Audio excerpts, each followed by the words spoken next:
नमस्कार, आप देख रहे हैं जेके 24/7 न्यूज। मैं हूं आपके साथ राजेश कुमार। वक्त हमारे खास कार्यक्रम डिफेंस स्पेशल का, जहां पर बात इजराइल हमास जंग को लेकर तो होगी, लेकिन उससे पहले हम पाकिस्तान को लेकर बड़ी खबर आपको दिखाएंगे, क्योंकि पाकिस्तान के जो आर्मी चीफ हैं वो अमेरिका के दौरे पर हैं और वहां पर जाकर उन्होंने लॉयड ऑस्टिन, जो कि अमेरिका के रक्षा मंत्री हैं, उनसे भी मुलाकात की है। विदेश मंत्री एंटोनी ब्लिंकन से भी मुलाकात की है और जो सूत्र हमारे हैं वो बता रहे हैं कि इन मुलाकातों के दौरान जम्मू कश्मीर के मुद्दे पर गहनता से चर्चा हुई है। और जब से गृह मंत्री अमित शाह ने पीओके को लेकर बयान दिया है, तब से जनरल मुनीर और पाकिस्तान के अंदर खलबली है और इस मुद्दे को उन्होंने अमेरिका के सामने भी उठाया है। इसको आज डिकोड करने की कोशिश करेंगे कि आखिरकार जनरल मुनीर का अमेरिका जाना और वहां जाकर टीटीपी और भारत पर चर्चा, क्या कुछ इरादा पाकिस्तान और अमेरिका का है, इसे डिकोड करेंगे। और सबसे अहम कि क्या पाकिस्तान यहां पर, माफ करिए, क्या अमेरिका यहां पर डबल गेम खेल रहा है, यह समझने की जरूरत होगी। क्योंकि अमेरिका चीन को साधने के लिए भारत को साथ में रखना चाहता है, लेकिन भारत के दुश्मन पाकिस्तान को भी वो साथ में रखना चाहता है। तो डबल गेम जो अमेरिका खेल रहा है उसे भी आज डिकोड करेंगे। लेकिन जिस वक्त पाक आर्मी चीफ अमेरिका में है, जिस वक्त तहरीके तालिबान पाकिस्तान लगातार पाक सेना को निशाना बना रहा है, उसी बीच सरहद पार से पीओके से बड़ी खबर सामने आ रही है। वो बड़ी खबर आपको बता दें। पहले एलओसी पर बड़ी घुसपैठ की तैयारी में पाक आतंकी।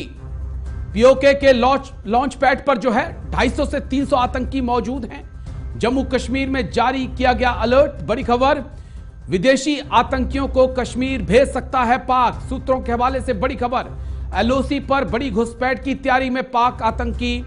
पीओके के लॉन्च पैड पर 250 से 300 आतंकी मौजूद। जम्मू कश्मीर में जारी किया गया अलर्ट। बड़ी खबर, विदेशी आतंकियों को कश्मीर भेज सकता है पाकिस्तान। बड़ी खबर इस वक्त की आपको बता दें, एलओसी पर बड़ी घुसपैठ की तैयारी में आतंकी। लॉन्च पैड पर 250 से 300 आतंकी मौजूद। जम्मू कश्मीर में अलर्ट जारी किया गया है घुसपैठ को लेकर। विदेशी आतंकियों को कश्मीर भेज सकता है पाकिस्तान। बड़ी खबर इस वक्त की आपको बता दें, एलओसी पर बड़ी घुसपैठ की तैयारी में पाक आतंकी। 250 से 300 आतंकी लॉन्च पैड पर मौजूद हैं। जम्मू कश्मीर में अलर्ट जारी कर दिया गया है। विदेशी आतंकियों को कश्मीर भेज सकता है पाकिस्तान। जल्दी से ग्राफिक्स, उसके बाद फिर एक्सपर्ट्स के पास चलेंगे, चर्चा की शुरुआत करेंगे। घुसपैठ के लिए तैयार आतंकी। एलओसी पर जारी किया गया अलर्ट। 250 से 300 आतंकी एलओसी के पार पीओके में आतंकी कैंपों में मौजूद हैं। विदेशी आतंकियों को भारत भेजने की तैयारी है, क्योंकि जम्मू कश्मीर से रिक्रूटमेंट बंद हो चुका है। जम्मू कश्मीर के युवा पाक के आतंकियों को ना कर चुके हैं, पाक समर्थित आतंकवाद को ना कर चुके हैं। हमास चीफ ने किया था पाक का दौरा, यह बड़ा अहम फैक्टर है। इसको बहुत डिटेल से समझने की जरूरत है, क्योंकि हमास चीफ इस्माइल हानिया 1 हफ्ता पहले ही पाकिस्तान पहुंचा था। यह एक ऐसा एंगल है जिसपे बात होनी चाहिए। नेक्स्ट ग्राफिक्स, पीओके पहुंचे थे पाक पीएम काकर, और कल ही उनका बयान भी मैंने आपको सुनाया था, वो भी एक अहम मुद्दा है। उसके बाद ये 250 से 300 आतंकियों की खबर सामने आ रही है। कश्मीर मुद्दे को सुर्खियों में लाना, ये एक अहम पॉइंट हो सकता है। ये भी एक अहम पॉइंट है, क्योंकि इस वक्त दुनिया में यूएन से लेकर तमाम ओआईसी के देशों में, यूरोप के देशों में अगर बात हो रही है तो इजराइल हमास जंग की बात हो रही है, गजा की बात हो रही है। पाकिस्तान को क्या लग रहा है कि दुनिया कश्मीर को भूल चुकी है? क्या ये घुसपैठ कराकर किसी बड़ी आतंकी वारदात को अंजाम दिलाकर दुनिया को पाकिस्तान एहसास दिलाना चाहता है? ये एक्सपर्ट से आगे हम समझने की कोशिश करेंगे। पीओके से भारत का ध्यान हटाना, जिस प्रकार से पीओके को लेकर रक्षा मंत्री, गृह मंत्री और आर्मी चीफ जो है वो बयान दे रहे हैं, क्या उससे ध्यान हटाने की कोशिश पाकिस्तान करना चाहता है? कई अहम मुद्दे हैं। कई एंगल हैं जिन्हें समझना जरूरी है। आतंकियों के मारे जाने से भी पाकिस्तान परेशान है। तो 2-3 अहम पॉइंट हैं जिसे आज हम समझने की कोशिश करने वाले हैं कि आखिरकार मंशा क्या है इस वक्त। 2 खास मेहमान जो चर्चा में आज हमारे साथ जुड़ चुके हैं। ग्रुप कैप्टन यूके देवनाथ, जाने माने डिफेंस एक्सपर्ट, बहुत बहुत शुक्रिया सर। जय हिंद। सबसे पहले जय हिंद। थैंक यू सर समय देने के लिए। डॉक्टर राम श्रीवास्तव है, विदेश मामलों के जानकार हैं, बहुत बहुत शुक्रिया डॉक्टर राम। जय हिंद आपको भी। जय हिंद। सर्दियां आ गई हैं सर, बहुत बहुत ध्यान रखिएगा अपना। जी यूके देवनाथ सर, मैं आपके पास आ रहा हूं। सर ये जो खबर है कई मायनों में बहुत अहम हो जाती है उस वक्त जिस वक्त इस्माइल हानिया जैसा आतंकी पाकिस्तान पहुंचा हो, वापस गया हो। 250 से 300 आतंकियों के घुसपैठ करने की आशंका है, एलओसी के उस पार वो मौजूद हैं। किस लिहाज से हम चीजों को लें, क्योंकि क्या दुनिया का ध्यान कश्मीर की तरफ फिर पाकिस्तान खींचना चाहता है? क्या कुछ इरादा है? कितनी कामयाबी हो सकती है सर? जी हाँ राजेश, जहां तक जैश ए मोहम्मद की बात है, लश्कर ए तौबा की बात है, वो हमेशा चाहते हैं कि सर्दियों में ऊंचे ऊंचे दर्रों पर बर्फ गिर जाती है उसके पहले भारत में घुसपैठ कर लें और अपने को मजबूत। खास बात यह है कि पीर पंजाल की जो ऊंचाइयां हैं, खास तौर से जहां से वो छुप छुप के हिंदुस्तान में घुस सकते हैं, जेएनके में घुस सकते हैं, वहां पर पहले से ही बर्फ गिरनी पड़ी शुरू हो गई है। 2 फीट 4 फीट की बर्फ ऑलरेडी गिर चुकी है।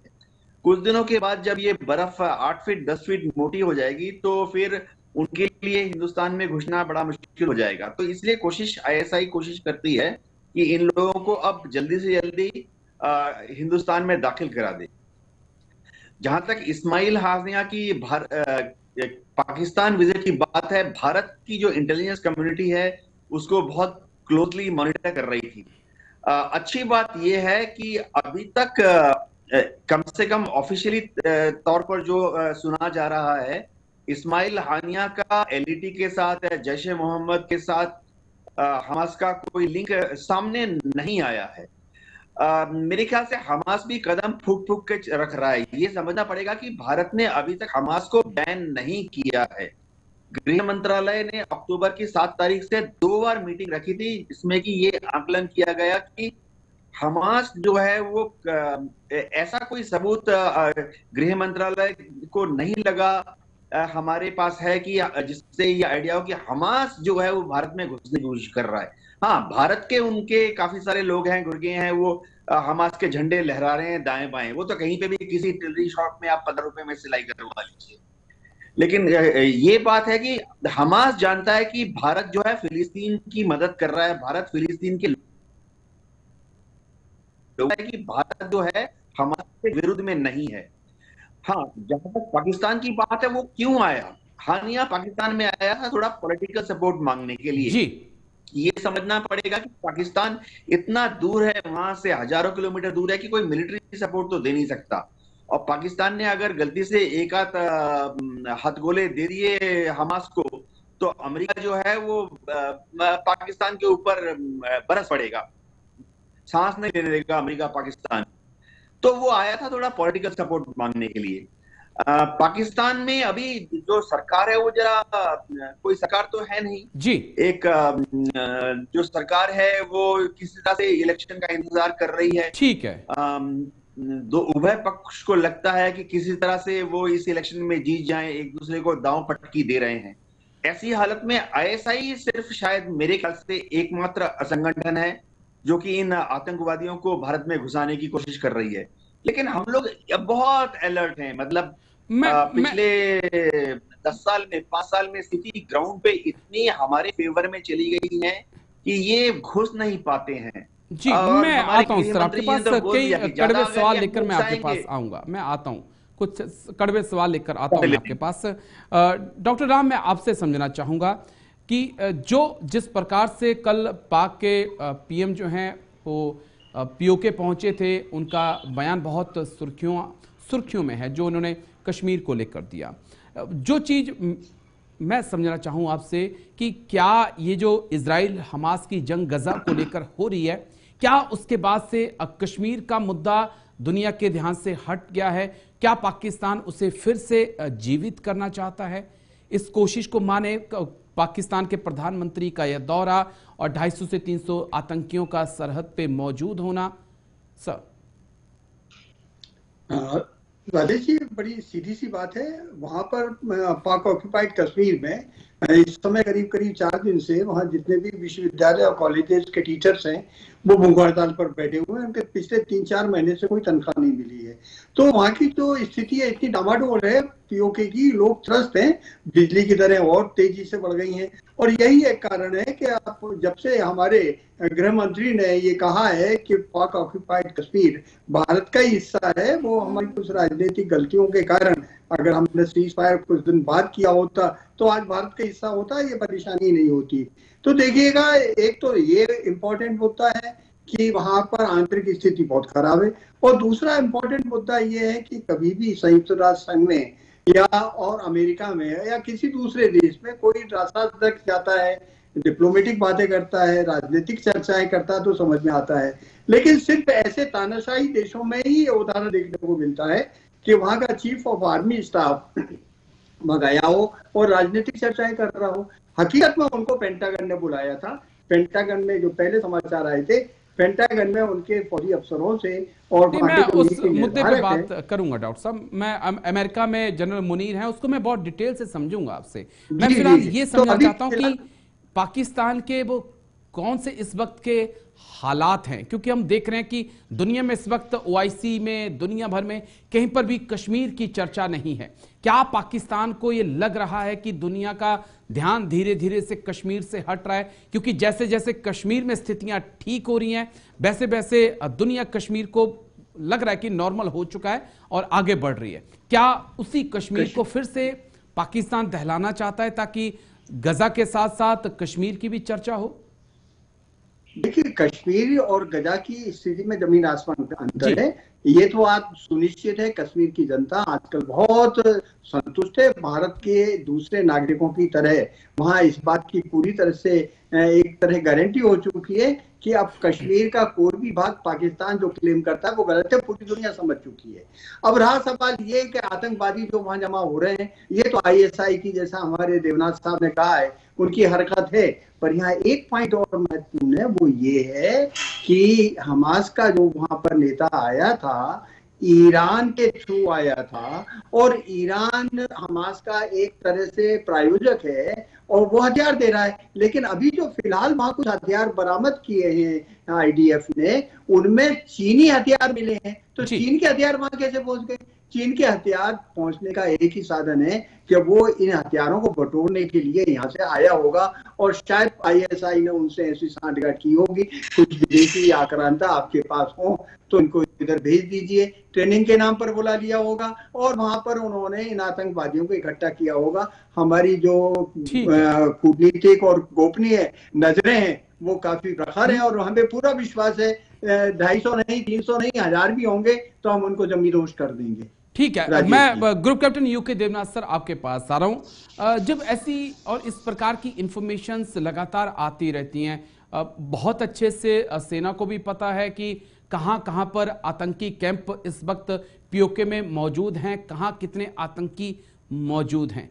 तो इंतजार इस बात का क्यों किया जाए कि वो एलओसी तक आए, एलओसी पार करने की कोशिश करें? क्या जिस प्रकार से हमने एयर स्ट्राइक की, सर्जिकल स्ट्राइक की, क्या वैसा एक कदम नहीं उठाया जा सकता है जहां पर 250 50-50 के ग्रुप में बैठे हैं, 3 या 4 ग्रुप में बैठे हैं, तो क्या वहीं पर इनका खात्मा नहीं हो सकता है सर? जी हाँ राजेश, जहां तक आर्मी की बात है या एयरफोर्स की बात है, मैं आपको बता दूं, दर्शकों को भी बता दूं कि हमें तो बस आदेश का इंतजार चाहिए। पूरी ट्रेनिंग, पूरी तैयारी है, लैटिट्यूड लॉन्गिट्यूड चाहिए, जीपीएस लोकेशन चाहिए, और हम जाके उनको नष्ट कर सकते हैं। लेकिन मामला जो है इससे थोड़ा ज्यादा गंभीर है, इससे ज्यादा थोड़ा गहरा है। मामला ऐसे आ जाता है कि सारे जो डिसीजन हैं वो गृह मंत्रालय, मिनिस्ट्री ऑफ डिफेंस और विदेश मंत्रालय मिलकर लेते हैं। और इन तीनों मंत्रालयों में इस काम के लिए सामंजस्य जो करना पड़ता है वो श्री अजीत डोभाल जी का है। उनके कंधों पर बहुत भयंकर रेस्पॉन्सिबिलिटी है कि पहले वो विदेश मंत्रालय से इनपुट लेते हैं, रॉ भी उन्हीं के नीचे आ जाता है।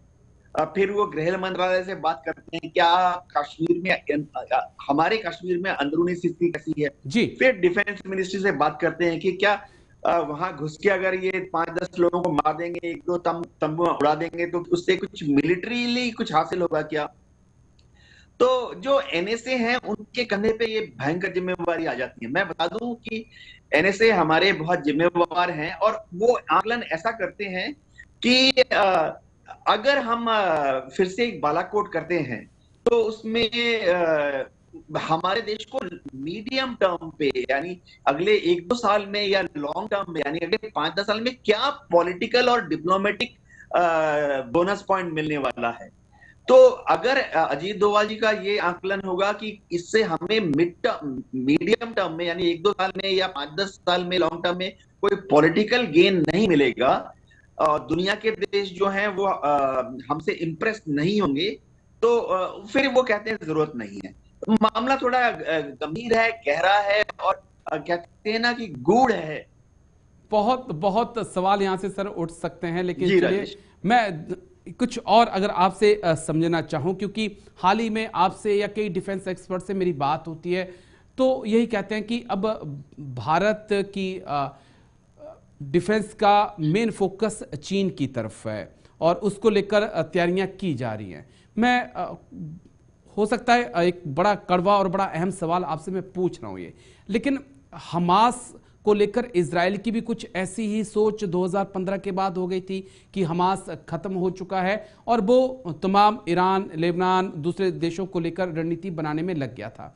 तो क्या दुश्मन को अंडर एस्टिमेट करना ठीक है, और वो दुश्मन जिसके पास न्यूक्लियर वेपन्स हो?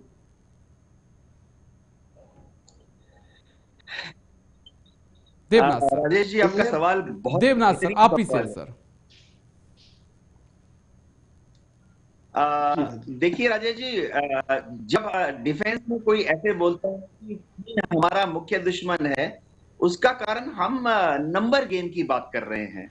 नंबर गेम में ऐसा है कि चीन हमसे थोड़ा ज्यादा मजबूत है, नंबर्स की बात मैं कर रहा हूं। तो अगर हम नंबर गेम की उनके पास इतने हवाई जहाज हैं, हमारे पास इतने हवाई जहाज हैं, उनके पास इतने शिप हैं, हमारे पास इतने शिप हैं, उनके पास इतने कोर्स हैं, इतने डिवीजन है, इतनी आर्टिलरी है, हमारे पास इतनी कोर इन्फेंट्री है और इतनी आर्टिलरी है। तो नंबर्स गेम में हम चीन के लिए जब तैयारी करते हैं तो इसमें कोई शक नहीं होना चाहिए कि उससे हमारी पाकिस्तान की तैयारी ऑटोमेटिकली हो रही है। मैं एक मोटा मोटा अंदाजा दे देता हूं। चीन के पास 100 फाइटर स्क्वाड्रन है, हमारे पास करीबन 30 फाइटर स्क्वाड्रन है। तो अगर हम 30 फाइटर स्क्वाड्रन से ज्यादा मजबूती करना चाहते हैं और चीन के बराबर 100 फाइटर स्क्वाड्रन की तरफ अगर अग्रसर हो रहे हैं, इंशाअल्लाह मेरे ख्याल से हम 40, 42, 45 तक पहुंच जाएंगे। तो पाकिस्तान की एयरफोर्स, जिसमें कि ऑफिशियली सिर्फ 22 फाइटर स्क्वाड्रन है, उनको भी देख लेंगे। हाँ, जहां तक ये बात है कि पाकिस्तान के दिल और दिमाग में क्या शैतानी आज की तारीख में पनप रही है, क्या खुराफाती चीजें आईएसआई के हेडक्वार्टर में हो रही है आज की तारीख में, अभी इनके ऊपर रॉ ने बहुत पैनी नजर रखी है। तो रॉ जो है वो जानता है कि आईएसआई के हेडक्वार्टर के अंदर कब वो खुराफाती हरकतें अंजाम दे रहे हैं। देखिए, इक्का दिक्का टेररिस्ट तो आ जाएगा, मैं बड़े अटैक की बात कर रहा हूं। ठीक है, तो पाकिस्तान को हम देख लेंगे, हमारी तैयारियां चीन के लिए मुस्तैदी होनी चाहिए। एक और चीज है, क्योंकि हम सब फौजी बैकग्राउंड से शेयर कर ही लेता हूं। देखिए, युद्ध होना है, भयंकर युद्ध तो कश्मीर में ही होना है। बिल्कुल। तो जब श्रीनगर में अगर हमारी फौज है तो वो चीन की तरफ भी देख लेती है, पाकिस्तान की तरफ भी देख लेती है। अब जम्मू है, जम्मू में हमारी फौज है, नगरोटा में हमारी फौज है, ओपन सीक्रेट है, कोई खास सीक्रेट नहीं है। तो हमारी जो फौज जो जम्मू में है, नगरोटा में है, वो चीन को भी देख लेती है पाकिस्तान को भी देख लेती है। ठीक है, तो हम बहुत प्यार हैं। मतलब हमें कहने का मतलब ये है कि ऐसा ना हो, मजबूत दुश्मन को लेकर तैयारी करने की जरूरत है। चीन को देखिए, तैयारी करिए और पाकिस्तान से निपटने के लिए तैयार रहिए। लेकिन डॉक्टर राम, मैं आपसे समझना चाहूंगा कि मौजूदा सिनेरियो में हम क्या चीन पाकिस्तान को अलग अलग तोल सकते हैं, या पिछले 10 सालों में हम देख रहे हैं कि एक ही भाषा दोनों दुश्मन बोल रहे हैं? एक ही भाषा दोनों दुश्मन बोल रहे हैं, लेकिन एक की जो भाषा है वो पूरी तरह से दबी जबान में है, लेकिन उसकी हरकतें जो है शातिराना है जी। दूसरा जो दुश्मन है वो बकबक ज्यादा करता है, चिल्लफों ज्यादा करता है, लेकिन उसके हाथ पैर में कोई दम नहीं है। वो भूखों मर रहा है, पूरी दुनिया में उसके भिखारी फैल रहे हैं। पर अभी जो महत्वपूर्ण चीज है वो ये है कि क्या हम सीधा उस पर हमला करेंगे पाकिस्तान पर? मेरे ख्याल से नहीं करेंगे। लेकिन एक राष्ट्रीय चैनल में हमारे गृह मंत्री ने, जब उनसे पूछा गया कि आपने पीओके के बारे में जो स्टेटमेंट दिया है लोकसभा में, तो क्या आप उसको कब्जे में करने जा रहे हैं क्या? तो गृह मंत्री ने बहुत ही एक डिप्लोमेटिक तरीके से जवाब दिया कि क्या ये इस तरह के कार्यक्रम में बताना जरूरी है। इससे आप समझ सकते हैं कि भारत सरकार पूरी तरह से दृढ़ निश्चित है कि पीओके को आगे पीछे किसी ना किसी तरीके से हम उसको अपने कब्जे में ले लेंगे। लेकिन कैसे लेंगे, क्या लेंगे, वो तरीका समय बताएगा। फौजी एक्शन तो मेरे ख्याल से नहीं होगा, लेकिन कई बार जैसा कि हमारे सैम मानेक साहब ने 71 की लड़ाई में जो किया था वो बड़ा इंपॉर्टेंट था। वहां पर जो हमारी सेना जाती थी, शहरों को घेर लेती थी, पर्चे गिराते थे, एक साइकोलॉजिकल इम्पैक्ट इतना जबरदस्त हो गया था कि 90,000 लोगों को सरेंडर करना पड़ा था। तो लगभग मेरे ख्याल से आज जो पाकिस्तान घबरा रहा है और हम उसको और डरा रहे हैं, निश्चित रूप से ये सब उस बात का संकेत है कि पीओके में न केवल फौजी हमले की आवश्यकता है, आतंकवादियों को खत्म करने के लिए हमारी स्ट्राइक तो निश्चित होगी, जरूर होगी। कब होगी, कैसे होगी, इसका निर्धारण हमारे फौजी अफसरान और राजनीतिक जो पीक पर बैठे हुए लोग करेंगे, जैसा देवनाथ साहब ने कहा है। और हमारी फौज बिल्कुल तैयार है, अकेली फौज तैयार नहीं है, यहाँ का हर नागरिक तैयार है। फौज 1970 आजादी के बाद से हमेशा तैयार रही है सर, फिर चाहे कितनी जंग लड़नी पड़ी है उसमें जीत हासिल की है, वो तैयारियों की वजह से है। चलिए एक बड़ी खबर के बाद लौटते हैं देवनाथ सर आपके पास। अमेरिका के दौरे पर Pak army chief Munir, Antony Blinken और लॉयड ऑस्टिन से खास बातचीत मुलाकात हुई है। टीटीपी पर एक्शन लेने के लिए अमेरिका से मांगा समर्थन।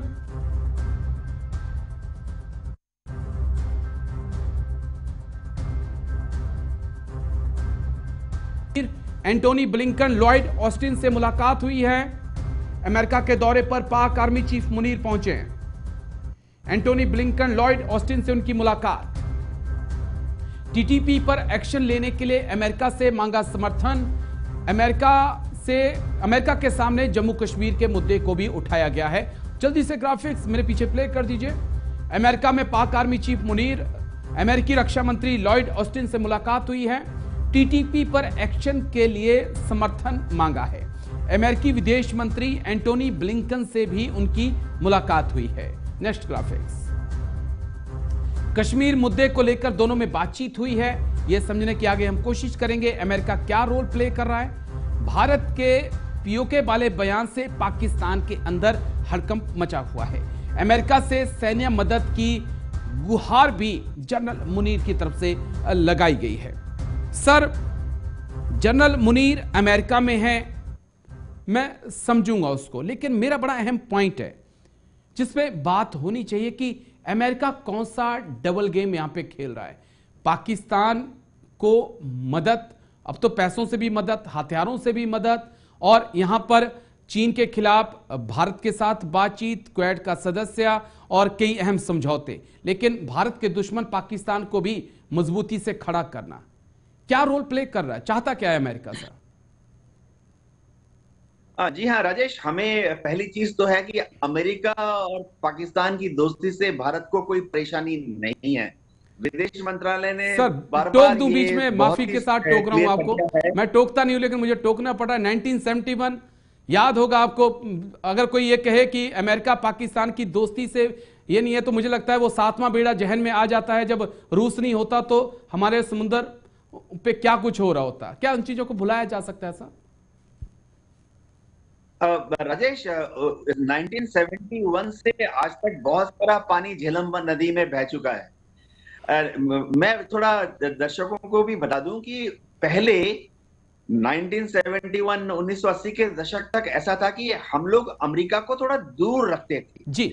विदेश मंत्रालय अमेरिका से परहेज करता था। रक्षा मंत्रालय में जितने रक्षा मंत्रालय से मेरा मतलब है रक्षा मंत्रालय में जितने जॉइंट सेक्रेटरी, एडिशनल सेक्रेटरी होते थे, डिफेंस सेक्रेटरी होते थे, वो भी जरा अमेरिका से दूर रहते थे। माहौल कुछ ऐसा था कि हम लोग दुनिया को दिखाना चाहते थे।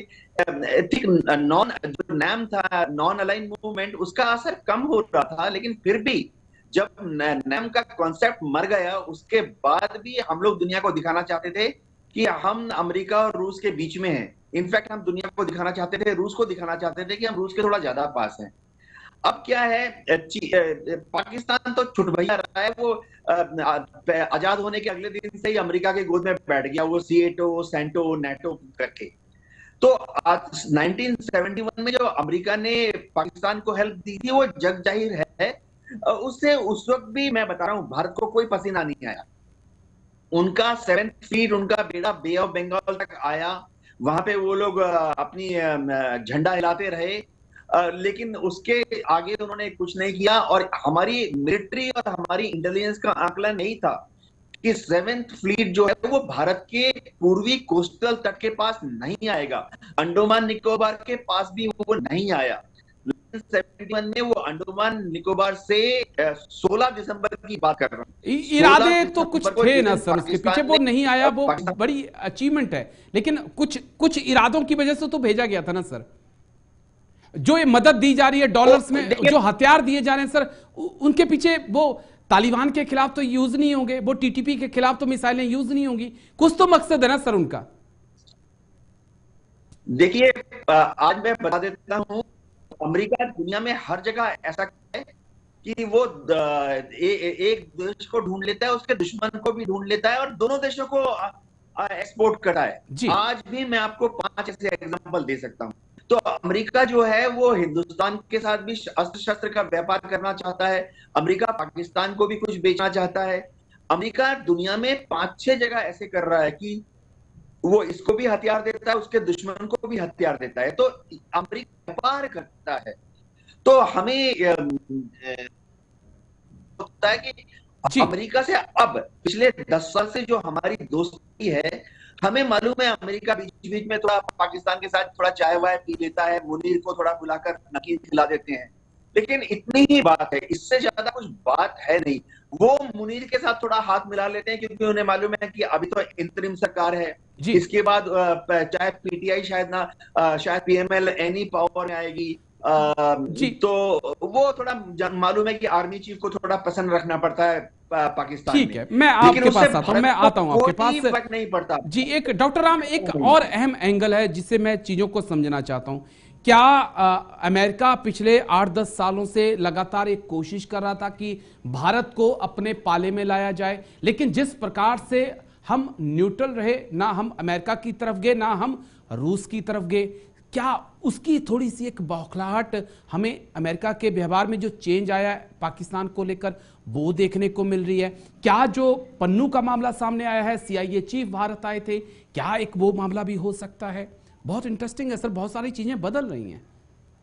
बहुत ही कॉम्प्लेक्स सिचुएशन आपने देखी है, और ये और दरअसल जो हमको दिख रहा है वो वास्तव में जो है उसमें जमीन आसमान का फर्क है। जहां तक पन्नू का सवाल है, वहां पर उन्होंने प्राग में जो एक निखिल गुप्ता करके हमारे कोई एक नागरिक हैं और उन पर शक लगाया है, और ऐसा उनका कहना है कि उनको वहां गिरफ्तार कर लिया गया है, उनको वहां भेज दिया जाए और भारत सरकार से कहा है कि हमको जांच में मदद करें। लेकिन उस आदमी का भारत सरकार से कोई लेना देना ही नहीं है। ये तो इनकी गैंगवार है, आपस की लड़ाई है। लेकिन हाँ, अब जो है चूंकि उनके रिश्तेदारों ने ये कहा है निखिल गुप्ता के कि हमको इनको काउंसिल जो वकील है वो दिया जाए, वो सुविधा न्याय के लिए एक आम नागरिक के लिए जैसे देती है वैसे सरकार देगी। रहा सवाल ये कि अमेरिका का जो भूमिका है, रोल है पाकिस्तान के और चाइना के मामले में और भारत के संदर्भ में, एक बात सुनिश्चित है, अगले साल वहां अमेरिका में भी चुनाव है।